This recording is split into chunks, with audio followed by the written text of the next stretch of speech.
Hi, my name is Milton, and I will be presenting the aspects of leadership within the personas of Ender and Peter Wiggins in Orson Scott Card's science fiction novel Ender's Game. To begin, these are the 5 components of Sun Tzu's analysis on the anatomy of leadership: intelligence, credibility, humaneness, courage, and discipline. Though many characters exhibit all of these aspects to a certain extent, I will focus on the defining characteristics of Ender and Peter. Firstly, Ender consistently demonstrates high level of compassion for his peers and, more importantly, his enemies. After being bullied and defeated by his attacker, Ender expresses feelings of regret as he is driven by the fear of becoming like Peter. And even after defeating the Bugger Nation, he still finds it in his heart to empathize for them, as demonstrated in this quote when he discovers a surviving Bugger pupa. "I'll carry you," said Ender. "I'll go from world to world until I find a time and place where you can come awake in safety. And I will tell your story to my people so that perhaps in time they can forgive you too, the way that you've forgiven me." Furthermore, it is imperative that I discuss Ender's intelligence. As exemplified by his success in simulations, his martial aptitude is clearly defined, and as demonstrated in his boredom in class, his academic caliber is also seen to be unmatched. This becomes apparent to many of his tutors and his peers. However, this leads to rivalry and hostility against him, especially from his brother Peter.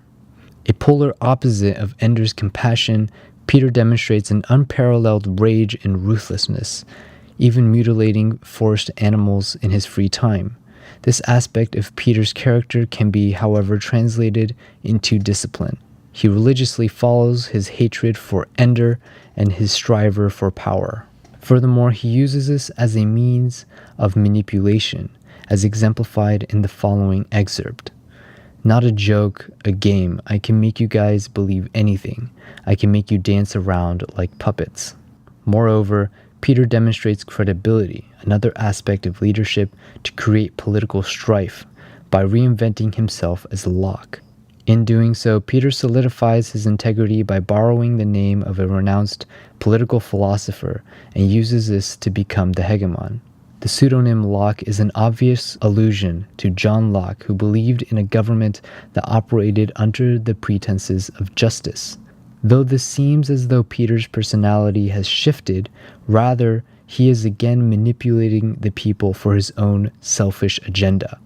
This leads to my concluding argument regarding the differences between Ender and Peter, with Ender demonstrating compassion for others and Peter the opposite. Card provides an interesting juxtaposition between the two.